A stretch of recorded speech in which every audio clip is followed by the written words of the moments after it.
Bismillahirrahmanirrahim. Assalamualaikum warahmatullahi wabarakatuh. Salam sejahtera untuk kita semuanya. Alhamdulillah wa syukurillah wassalatu wassalamu ala asyrafil anbiya wal mursalin wa ala alihi wa sahbihi ajmain amma ba'du. Segala puji hanyalah milik Allah, Tuhan semesta alam, yang telah memberikan kepada kita begitu banyak kenikmatan kesehatan, kenikmatan kesempatan, sehingga kita semuanya bisa bertemu kembali dalam mata kuliah teknologi promosi kesehatan. Dan pada kesempatan kali ini kita akan membahas media radio, yang merupakan media elektronik yang sangat digemari, dan tentu saja ini merupakan satu peluang bagi kita untuk menyampaikan informasi melalui media ini, karena media radio merupakan media yang sangat luas sekali jangkauannya, dan tentu saja hal ini bisa dimanfaatkan untuk menyampaikan edukasi, menyampaikan informasi dalam isu-isu kesehatan.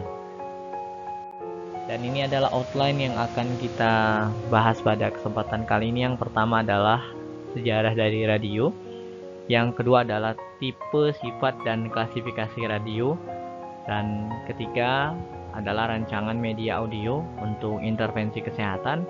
Keempat, kekuatan dan kelemahan penyampaian pesan di radio. Yang kelima adalah analisis biaya radio. Sebelum kita mulai pertemuan perkuliahan pada kesempatan kali ini, marilah kita mulai dengan berdoa. Semoga pertemuan kali ini bisa menambah keilmuan Anda, bisa bermanfaat bagi Anda, dan bisa nantinya diimplementasikan dalam keseharian Anda. Berdoa dipersilakan.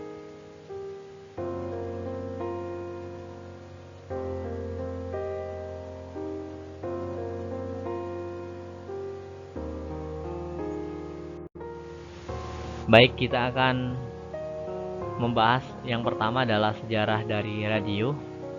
Jadi radio ini merupakan media yang awal kemunculannya ini diremehkan, karena dianggap sebagai media yang hanya dapat mengirimkan gelombang elektromagnetik saja. Tetapi kemudian dengan perkembangannya, ternyata radio merupakan media yang bukan hanya sekedar mengirimkan gelombang elektromagnetik saja, yang saat itu hanya digunakan oleh para kalangan militer dan juga menjadi media propaganda pemerintah untuk menyampaikan ideologi politiknya. Nah, semakin kesini ternyata radio menjadi media yang berbagai macam fungsinya ini bisa digunakan untuk berbagai macam penyampaian informasi. Salah satunya adalah informasi mengenai informasi kesehatan. Dan ini kita akan bahas ya, karena ini sangat menarik untuk kita bahas. Jadi radio ini yang pertama tentu saja ya merupakan media periklanan elektronik paling tua, yang pertama kali populer tahun 20 ya di Amerika, dan di Indonesia itu di tahun 1923. Di Indonesia sendiri, terutama di Palembang maksud saya, itu sudah ada 23 stasiun radio, dan ini merupakan tanda bahwa di kota Palembang radio masih menjadi media yang masih mendapatkan tempat di masyarakat kita.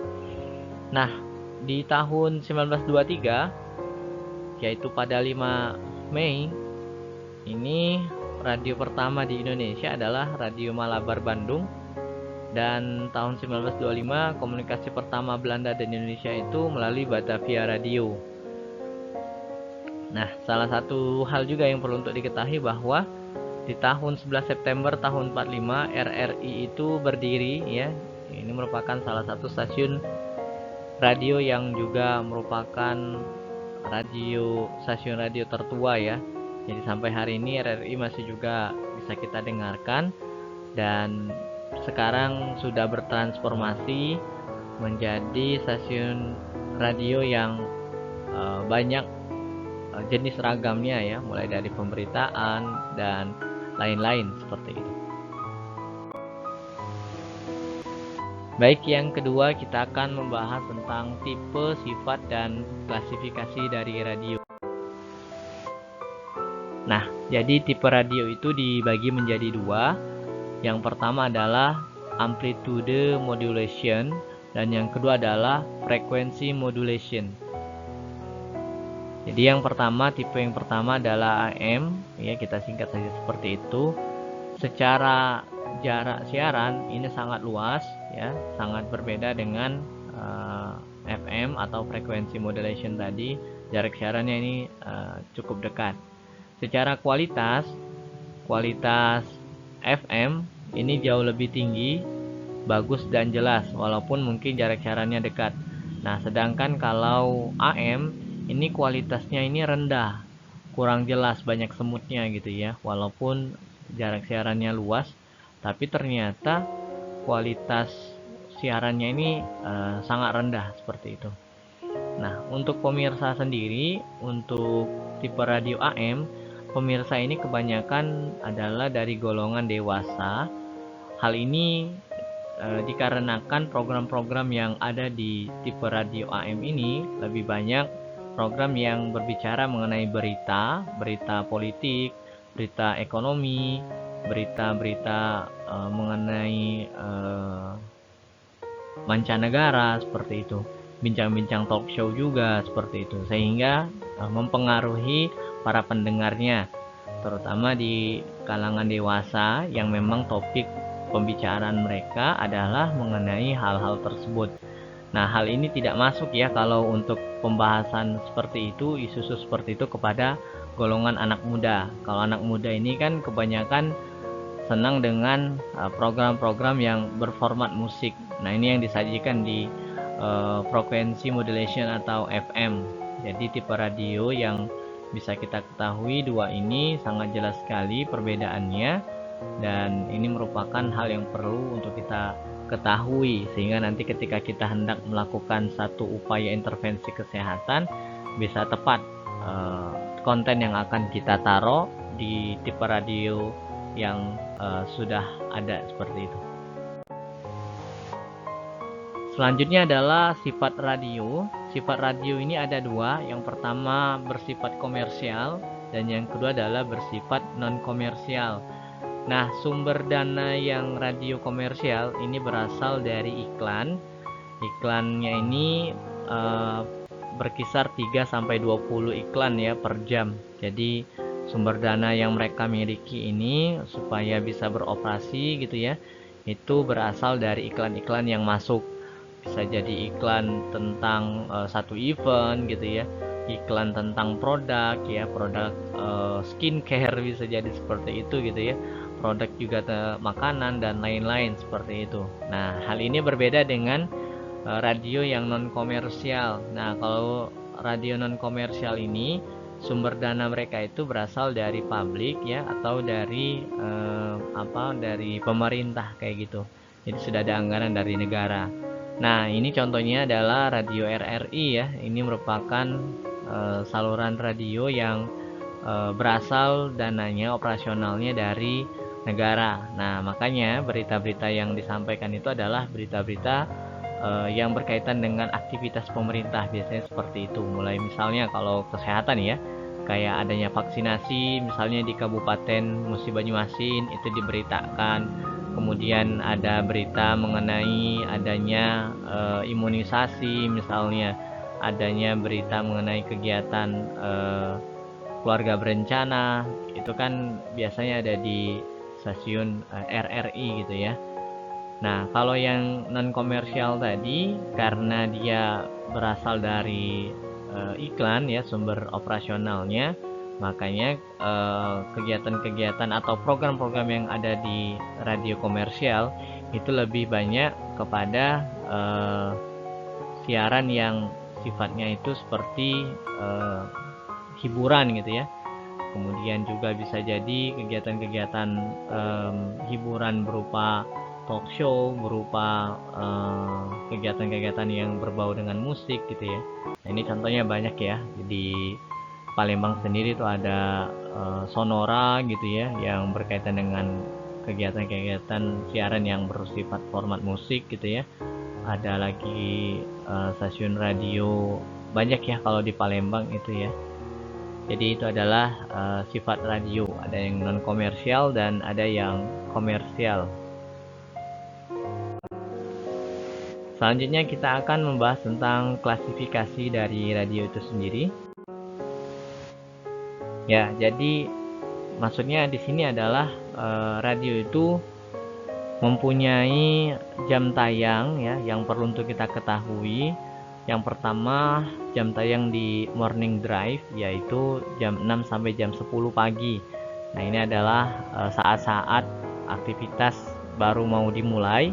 Pukul 6 sampai pukul 10 itu adalah saat orang sedang bergerak dari rumah menuju kantor, menuju sekolah, menuju tempat beraktivitas, dan saat itu tentu saja di jalan-jalan sedang padat ya aktivitas berkendaraan. Nah, ini adalah jam-jam yang bisa dimulai dengan informasi-informasi, tips-tips memulai kegiatan aktivitas gitu ya. Nah, ini adalah jam-jam yang perlu untuk diketahui ya. Yang kedua adalah daytime gitu ya, di waktu siang yaitu jam 10 sampai jam 3 gitu ya. Ini adalah saat-saat orang sedang beristirahat ya. Sedang beristirahat dan juga banyak juga yang masih beraktivitas gitu ya. Saat-saat mau melaksanakan, kalau di Indonesia itu terkenal dengan jam-jam isoma ya. Istirahat, sholat, dan makan gitu. Jadi mungkin nanti kalau di jam-jam tersebut informasi ataupun kegiatan siaran yang ada di radio itu kebanyakan mengenai hiburan gitu ya, untuk menemani istirahat dari para pendengarnya. Kemudian yang ketiga adalah afternoon drive, yaitu di saat pukul 3 sampai jam 7 malam, dan ini merupakan jam-jam orang mau pulang kerja gitu ya, pulang dari aktivitasnya seperti itu. Dan selanjutnya adalah evening, jam 7 tadi ya, 7 malam sampai midnight atau tengah malam. Nah, biasanya kalau di jam-jam tersebut adalah jam-jam orang sedang beristirahat ya, untuk bersama keluarga, waktu bersama keluarga, dan juga menjelang waktu tidur. Nah, kalau yang terakhir adalah late night sampai midnight, ini adalah dari jam 12 malam tadi sampai jam 6 pagi. Nah, ini biasanya konten-kontennya itu kalau saya jarang ya mendengarnya itu, tapi kebanyakan itu lebih ke kegiatan-kegiatan yang mengulang saja ya dari kegiatan yang pagi hari, review saja, kebanyakan seperti itu ya. Nah, format dari radio itu sendiri banyak yang diperuntukkan ya untuk sasaran-sasarannya. Yang pertama, sasarannya adalah dewasa kontemporer.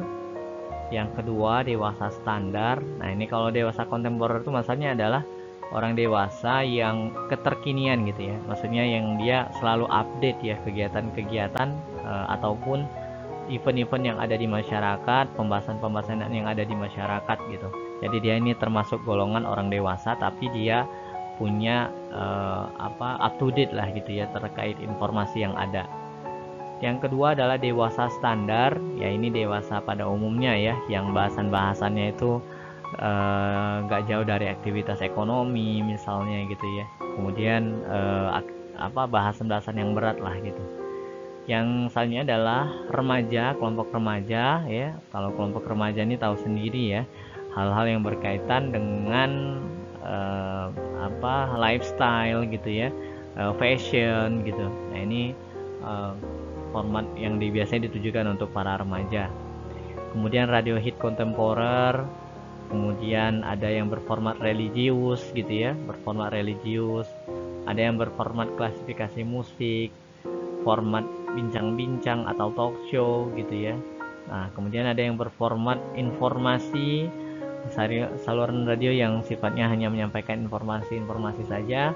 Dan yang terakhir adalah berformat daerah atau kota gitu ya, jadi berbahasa daerah biasanya kayak gitu formatnya.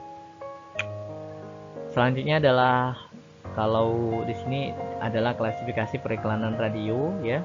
Jadi untuk beriklan radio itu ada yang bisa melalui network ya, atau bisa melalui internet gitu ya. Kemudian ada yang spot radio, streaming. Kalau streaming ini kan biasanya kolaborasi antara radio dengan internet, sehingga jaring semakin luas ya, jangkauan yang bisa dijangkau seperti itu. Kemudian satelit radio yang terakhir. Nah, jadi radio tadi kan kita sudah tahu ya bahwa sudah dibagi gitu ya, ataupun punya sasarannya tersendiri, karena format-format dari radio itu sekarang sudah makin banyak ya. Ada yang berformat musik, ada yang berformat berita, ada yang berformat bincang-bincang tadi atau talk show tadi gitu ya, sehingga pendengarnya ini secara tidak langsung sudah terbagi gitu ya dengan saluran-saluran tadi. Misal kayak Sonora tadi, misal kita contohkan, itu kan kebanyakan informasi mengenai lifestyle ya, hiburan, sehingga yang mendengarkannya itu kebanyakan adalah dari kelompok anak muda gitu, atau dewasa kontemporer juga sebagian mendengarkan saluran radio itu. Sehingga dengan terklasifikasinya gitu ya, kelompok-kelompok tadi dalam saluran radio itu, maka ini menjadi satu keuntungan bagi kita untuk beriklan ya kepada saluran radio tersebut. Nah, jadi yang pertama yaitu tadi ya, menarik minat lokal, maksudnya itu tadi ya. Jadi dengan adanya saluran radio tadi yang bisa menarik minat lokal di sini adalah orang-orang yang punya hobi yang sama, yang berada di wilayah itu, seperti itu gitu ya. Nah, jadi tadi ya sudah saya bilang tadi ya, bahwa mencapai audiens secara tepat karena sudah terklasifikasi sesuai dengan jenis radionya. Nggak mungkin gitu ya orang yang punya kesukaan atau kegemaran di bagian format musik itu mendengarkan radio RRI yang biasanya menyajikan berita-berita gitu ya, informasi-informasi, sehingga dia akan memilih saluran itu. Rasanya sangat mustahil gitu ya. Jadi ini adalah satu lagi keuntungan ya ketika kita beriklan di radio. Kemudian yang ketiga adalah transfer image ya, atau theater of mind.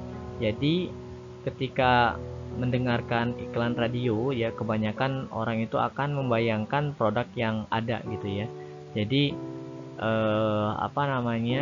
mengajak para pendengarnya ini untuk bisa membayangkan produk yang dipasarkan dan menyampaikan keuntungan dan lain-lain, sehingga orang yang mendengarkan ini menjadi terdorong gitu ya, terbayang bahwa manfaat dari produk yang saat ini sedang dia dengarkan itu bisa memudahkan ya aktivitas dia gitu, atau bermanfaat bagi dia kayak gitu. Nah, yang keempat itu biayanya lebih murah ya.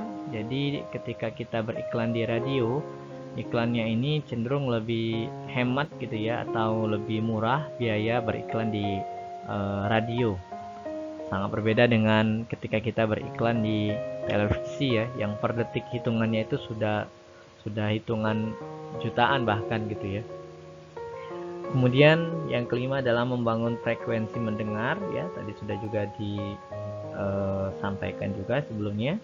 Dan yang keenam, meningkatkan pembelian produk. Nah, nanti akan kita bahas berapa persen sih masyarakat itu terdorong untuk membeli produk yang kita iklankan di radio. Nanti akan ada persentasenya ya. Kemudian ya tentu saja ya, radio itu merupakan media yang fleksibel ya, yang bisa didengarkan di mana saja gitu ya, di dalam mobil, di kantor gitu ya. Jadi dia sangat fleksibel gitu ya, secara tempat gitu ya, tinggal nyalakan, kita bisa bawa kemana-mana kayak gitu. Beda kalau kayak koran atau majalah ya, yang perlu untuk tempat tertentu untuk membacanya gitu ya, nggak bisa dilakukan secara saat kita beraktivitas atau saat kita bergerak atau mobile tadi gitu. Nah, ini tadi yang saya bilang ya, bahwa iklan radio ini bisa mendorong seseorang untuk membeli produk yang diiklankan di sana sebanyak 59% ternyata. Lebih dari 50% ya. Jadi ini merupakan satu keuntungan ketika kita beriklan di radio gitu. Nah, ini merupakan survei yang diambil oleh Radio Advertising ya. Dan ini di tahun 2001 ya. Ini udah lama banget gitu ya. Kalau sekarang sepertinya ada perubahan tentu saja ya. Tapi paling tidak di sini kita bisa melihat bahwa di tahun 2001 itu ternyata media radio ini memiliki daya dobrak gitu ya, daya dorong seseorang untuk membeli satu produk atau mengadopsi satu informasi yang disampaikan di radio tersebut ya. Di tahun itu ya, di tahun 2010 ke bawah gitu ya, itu saat orang mendengarkan radio, orang sangat senang gitu ya, bisa melakukan interaksi untuk bisa request gitu ya, request lagu ini, request lagu itu gitu ya, sehingga radio itu sangat dinanti-nantikan gitu ya, jam tayangnya, karena bisa menyampaikan salam dan lain-lain gitu ya, sehingga interest orang ataupun frekuensi pendengar itu saat itu sangat tinggi. Dan tentu saja dengan tingginya minat orang terhadap media radio itu bisa menjadi potensi bagi kita untuk menyampaikan pesan-pesan, terutama pesan kesehatan gitu ya. Nah, seiring dengan perjalanan waktu, radio ini ya selain ada keuntungan pastilah ada kerugian ya. Jadi ataupun kelemahan dari beriklan di radio itu, yang pertama terabaikan ya, karena sambil mengerjakan aktivitas lain. Jadi karena tadi sifatnya mobile ya, sambil bisa kita kemana-mana sambil bekerja, kadang kita tidak fokus untuk mendengarkan apa yang disampaikan oleh radio gitu ya, terutama iklan. Biasanya orang kan nggak terlalu tertarik ya, kecuali misalnya saat tayang konten itu gitu, atau program yang sedang tayang orang mendengarkan. Tapi kalau iklan itu biasanya di skip aja gitu ya. Nah, ini menjadi satu kelemahan. Yang kedua ya, karena hanya berupa suara ya, tidak bisa mendemonstrasikan produk cara menggunakannya, maka ini merupakan satu kelemahan gitu ya. Orang tidak bisa melihat misalnya bagaimana tutorial untuk mencuci tangan pakai sabun misalnya saat kita melakukan promosi kesehatan di radio. Orang kan nggak melihat ya bagaimana cara mencuci tangan yang baik dan benar. Kita ngomongnya ada 6 langkah. Yang pertama gosok punggung tangan gitu ya. Yang mana punggung tangan gitu ya. Mungkin orang tidak terlalu bisa mengetahui ya punggung tangan yang mana misalnya. Apakah telapak, apakah punggung, itu yang mana nggak tahu misalnya. Putar di sela-sela jari misalnya. Sela-sela jari yang mana yang dimulai, apakah kanan atau kiri dulu, atau mungkin telunjuk saja, atau mungkin jempol saja gitu. Nah, ini yang tidak terlihat, sehingga ini merupakan satu kelemahan. Kemudian yang ketiga, pesannya itu sangat singkat ya, tentu saja ya, karena media ini saat kita sedang melakukan beriklan di radio, tentu ada limit waktu ya yang perlu untuk kita perhatikan. Dan itu dengan iklan yang sedikit waktunya, tentu pesan yang kita sampaikan juga tidak bisa panjang gitu ya. Jadi harus benar-benar diperhatikan nantinya. Kemudian adanya fragmentasi siaran. Nah, ini juga merupakan kelemahan ketika kita beriklan di radio. Menulis iklan di radio. Ya, jadi saat kita melakukan upaya untuk beriklan di radio, maka aktivitas kita adalah menulis skrip ya, skrip iklan radio. Dan menulis skrip iklan radio itu kita tulis ya, itu untuk bicara gitu. Nah, jadi maksudnya tuh kayak gimana? Jadi beda ya antara saat kita membaca majalah ya atau koran dengan saat kita menulis skrip di radio. Kalau di koran itu dibaca ya, jadi bahasa-bahasa yang dipakai pun biasanya adalah bahasa-bahasa baku gitu ya. Sedangkan kalau di saat kita hendak menulis skrip iklan radio, itu tidak bisa menulis dengan kata-kata baku. Jadi kata-kata yang dipilih itu adalah kata-kata yang ringan ya, kata-kata yang biasa dipakai oleh masyarakat kita. Misal wafat misalnya, itu kan terlalu baku ya. Kalau di kita biasanya meninggal gitu ya, ditulis saja lebih ringan, meninggal misalnya. Nah, itu kan salah satu contohnya ya. Jadi menulis untuk bicara itu juga intonasinya diperhatikan, bahasa-bahasa yang dipakai juga diperhatikan gitu, sehingga tulisan yang kita tulis itu adalah tulisan yang kita yang akan kita bicarakan gitu. Jadi titik komanya juga harus diperhatikan gitu. Kemudian tujuan menulis skrip iklan radio itu ya menulis untuk komunikasi langsung gitu. Jadi makanya tadi saat kita menulis skripnya tadi, usahakan tulisan skrip kita itu seakan-akan kita itu berkomunikasi langsung dengan yang mendengarkan gitu. Nah ini nanti akan ada contohnya ya di akhir dari slide gitu ya. Kemudian menulis dalam rangka kreatif untuk individu ke individu. Ya ini menulis dalam rangka kreatif itu ya tentu saja tulisan yang dibuat itu adalah tulisan yang bisa mudah ya dipahami dari individu ke individu gitu ya. Jadi sekali lagi bahasa-bahasa yang dipakai itu nggak bisa bahasa-bahasa yang baku yang sulit mungkin untuk dicerna. Kemudian yang keempat, menulis dengan prinsip sekali ucap langsung dimengerti. Pemilihan narasi juga perlu untuk diperhatikan gitu ya. Dan yang kelima, prinsipnya adalah kita itu harus sadar bahwa hasilnya itu diwujudkan dalam bentuk suara gitu. Nah ini adalah beberapa hal yang perlu untuk diperhatikan saat kita menulis skrip iklan radio. Nah format iklan radio ya, jadi pertama itu skrip iklan radio itu bentuknya seperti menulis naskah sandiwara atau screenplay. Kalau Anda perhatikan di saat ada siaran berita, mungkin kalau seandainya ada kesempatan kita bisa datang ke ini ya, ke salah satu stasiun televisi lokal misalnya di Palembang, saat ada misalnya grebek ya, kalau di sini terkenal dengan di PAL TV itu ada segmen program grebek, namanya itu adalah program berita kriminal lokal yang ada di Sumatera Selatan. Dan saat presenternya itu lagi bicara gitu ya, di depannya itu ada screenplay gitu, ada tulisan bergerak gitu ya, dan tulisan yang bergerak itu ada titik komanya, ada titik tekannya gitu, kapan suaranya akan meninggi, kapan suaranya akan rendah gitu.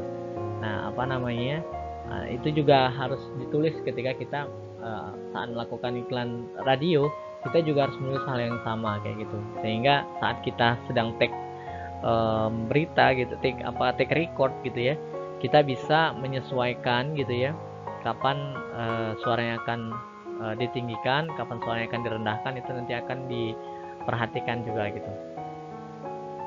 Nah jadi skrip yang akan ditulis ya itu ditulis dengan bahasa lisan atau percakapan, tidak terlalu gramatikal kecuali untuk lucu-lucuan gitu ya. Kemudian bahasa lebih penting daripada tata bahasa gitu ya, jadi yang penting ngomongnya dulu gitu ya. Kalau tata bahasa kan baku ya. Nah kalau di saat kita beriklan di radio, itu bahasa itu jauh lebih penting daripada tata bahasa yang baku gitu. Kemudian selanjutnya jangan lupakan dengan siapa kita berbicara atau siapa target audiens kita gitu. Jadi kalau ngomongnya dengan anak remaja atau anak muda gitu ya, maka kita harus perhatikan tata bahasa yang kita pakai gitu ya. Apakah pakai lo gue misalnya, atau pakai aku kamu gitu ya, atau pakai saya dan anda gitu. Nah ini juga harus diperhatikan gitu, siapa yang akan kita targetkan gitu ya dalam beriklan ini gitu. Kemudian tentu saja ya saat kita beriklan di radio itu perhatikan juga waktunya gitu ya. Biasanya ada yang sampai 60 detik ke atas ya, tapi biasanya sedikit yang seperti itu. Nah kalau bisa ya di bawah 30 detik atau 45 detik paling tidak buat satu iklan radio. Nah gimana nih caranya dari waktu yang sedikit tadi bisa menyampaikan satu iklan yang padat akan informasi, dan upayakan iklan tersebut bisa mendorong seseorang untuk mengadopsi perilaku yang ingin kita harapkan. Nah ini adalah waktu yang biasanya digunakan ya dalam membuat iklan radio. Jadi 5-10 detik pertama itu adalah building situation ya, atau bisa dikatakan saat 5-10 detik itu kita sudah menyeting ya siapakah tokoh yang ada di dalamnya. Kemudian ada voice over juga mungkin untuk bisa menjelaskan situasinya gitu ya. Nah kemudian ada konflik yang ada dari situasi tersebut. Misalnya dimunculkan satu konflik, misalnya vaksin ya, setting dan tokonya sudah kita sampaikan 5-10 detik. Di detik berikutnya kita sampaikan konfliknya, misalnya ada yang menggunakan vaksin tapi kemudian dia lumpuh. Nah itu kan muncul konflik ya. Nah, dan di akhir nanti itu disertakan solusi dari konflik yang ada. Nanti kita akan mendengarkan contohnya ya. Selanjutnya, amunisi dalam iklan dari radio itu yang pertama ya tentu saja ya suara manusia gitu ya. Jadi monolog dialog, karakterisasi, ciri dialek ya, cara bicara tadi, pilihan suara, kadang suaranya suara yang cowok banget gitu ya. Ada yang suaranya misalnya di cempreng-cemprengin gitu ya. Nah, itu bisa di ada dalam pemilihan suara biasanya. Nah, ini amunisi yang paling penting gitu lah, gitu ya. Jadi suara gitu. Kemudian misalnya adalah jingle gitu ya. Jingle merupakan amunisi juga dalam iklan radio. Jadi misalnya ada musik-musiknya gitu ya. Ada misalnya jinglenya itu kan singkat ya biasanya ya. Kayak Indomie itu kan jinglenya apa tuh? Indomie selera kayak gitu kan. Jadi itu adalah jinglenya gitu. Nah, itu juga dibuat di dalam iklan kita gitu. Kemudian ada musiknya misalnya gitu ya, supaya tidak krik-krik banget gitu ya. Kemudian ada sound effect, misalnya sound effect ketawa, sound effect misalnya sound effect eh, suara bom misalnya, atau suara halilintar misalnya. Ini merupakan salah satu amunisi ya dalam iklan di radio kayak gitu, supaya orang semakin membayangkan situasi yang ada gitu ya, maka harus diperhatikan hal yang ada di slide ini. Nah, ini adalah istilah suara manusia dalam skrip. Yang pertama man, yaitu tentu saja kalau man itu laki-laki atau tokoh laki-laki, bisa Anda improvisasi ya nantinya dengan nama ya, atau dengan sosok seperti seorang ayah gitu ya, atau seorang paman gitu. Nanti bisa Anda lihat gitu ya di istilah men. Nah, kalau women ya sama aja gitu ya, sama kayak men tadi. Kalau women ini bisa Anda bayangkan ini adalah tokoh perempuan, bisa diganti dengan nama seseorang atau dengan seorang ibu atau seorang bibi ya, dan lain-lain gitu. Misalnya VO atau voice over gitu ya, ini adalah announcer atau narator atau suara penyiar. Dalam skrip iklan, VO sudah langsung ditentukan. Jika yang dibutuhkan adalah suara laki-laki, maka ditulis dengan istilah MVO. Nah, kalau yang dibutuhkan suara perempuan, biasanya ditulis dengan FVO gitu. Nah, selanjutnya istilah selanjutnya adalah crowd ya, atau suara orang banyak, suara kerumunan gitu ya. Nah, misalnya iklan Super Busa ya. Nah, subjeknya ini adalah ghost. Nah, voice overnya ini announcer yang ngomongnya ya.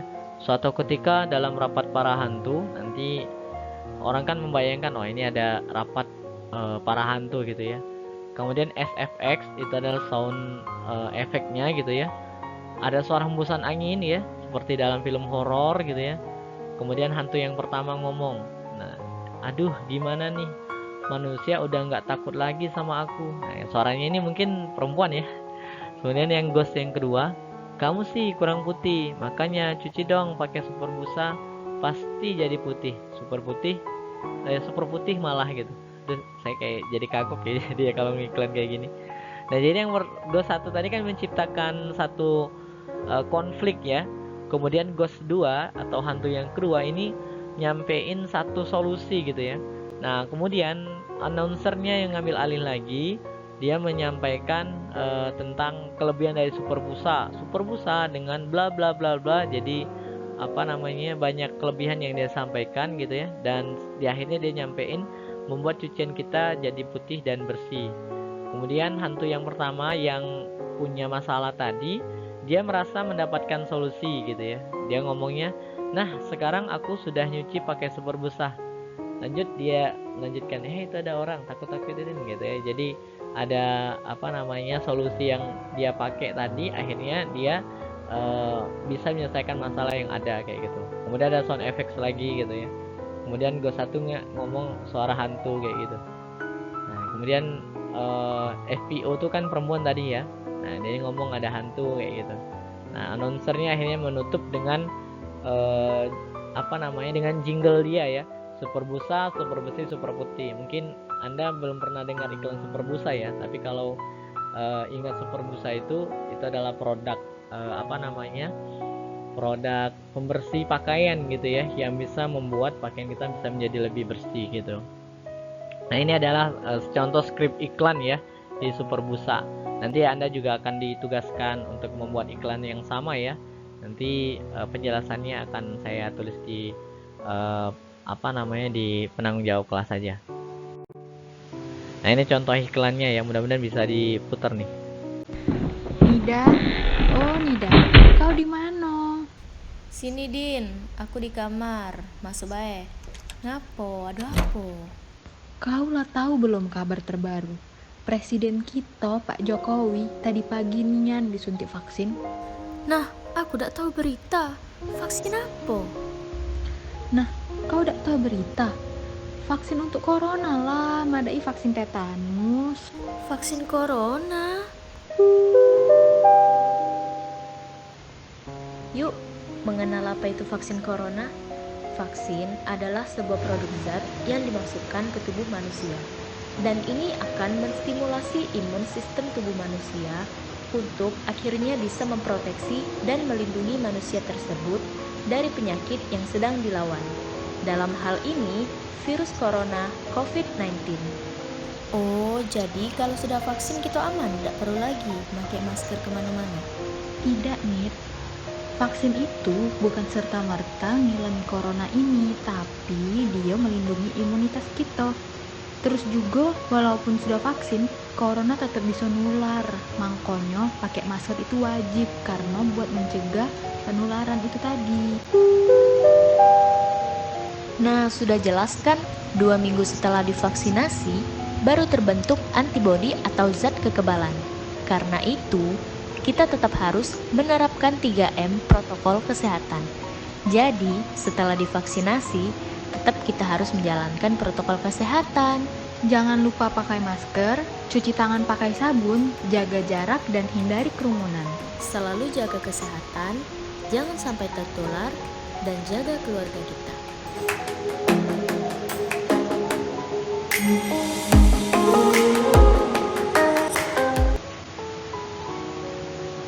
Nah, itu adalah salah satu contoh yang dibuat oleh kakak kelas kalian ya.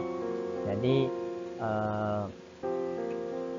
ini merupakan iklan layanan masyarakat yang dibuat ya untuk menyampaikan informasi mengenai vaksin yang mungkin saat itu orang sedang mengalami kekhawatiran atau ketakutan saat menggunakan vaksin. Nah, jadi ini merupakan contoh iklan yang dibuat oleh senior Anda di FKM ya.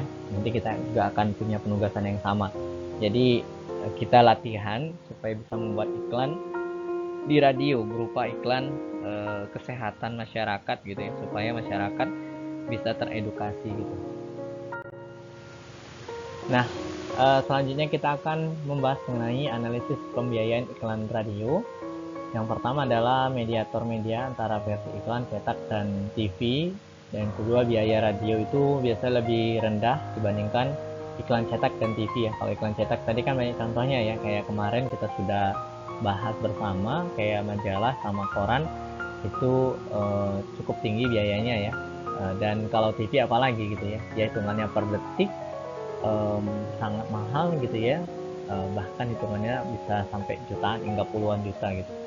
Kemudian selanjutnya adalah iklan layanan masyarakat gitu ya.